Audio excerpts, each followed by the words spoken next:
আজকে আপনারা নিশ্চয়ই লক্ষ্য করেছেন যে এত বড় একটা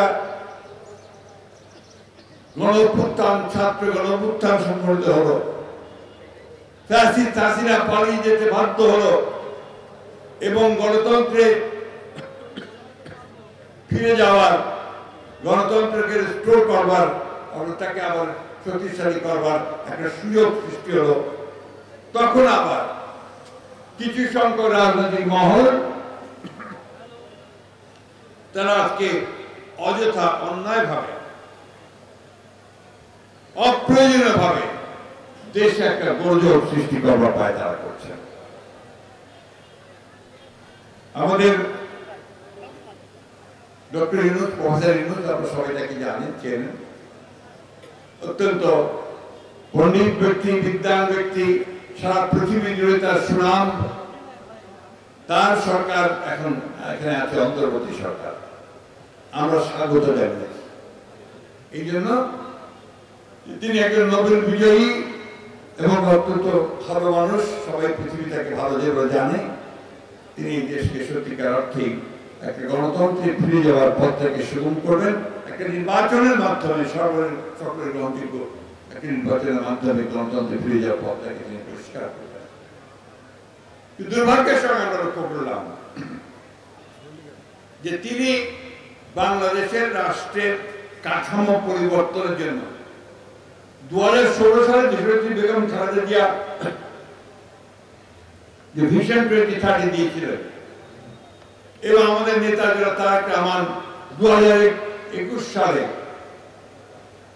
31 দফা যে একটা প্রস্তাব দিয়েছিলেন রাষ্ট্র কাঠামো পরিবর্তনের, রাষ্ট্রকে গণতান্ত্রিকীকরণের, সেই আলোকে তিনি একটা গণতান্ত্রিকীকরণের লক্ষ্যে তিনি একটা কমিশন, সংস্কার কমিশন করলেন।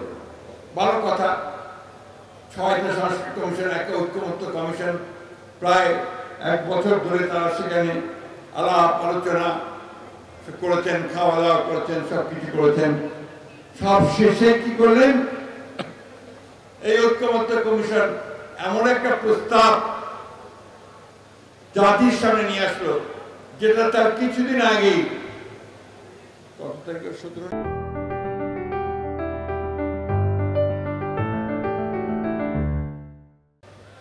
রাজনৈতিক দলগুলো হচ্ছে তাদের হাতে খেলনার মতো। এটা ঠিক হয়নি। আপনারা কথা দিয়েছেন, যার জন্য আপনারা প্রায়, আমি যা পত্রিকায় দেখলাম, 84 কোটি টাকা না কত টাকা কোটি টাকা খরচ করে আপনারা এই 83 কোটি টাকা খরচ করে পত্রিকায় দেখলাম এই আপনার ঐক্যমত্য কমিশন সব সভাগুলো করেছেন। আমরা তো প্রত্যেকটা সবাই গেছি, প্রত্যেকটা সবাই আমাদের মতামত দিয়েছি। আজকে কেন আবার এই প্রশ্ন উঠছে যে রাজনৈতিক দলগুলোকে বসে এই বিষয়ে সিদ্ধান্ত নিতে হবে? তাহলে আপনারা কি করলেন এতদিন ধরে? আপনারা সঠিক কাজটি করেননি, পক্ষপাত দুষ্ট হয়ে কাজ করছেন।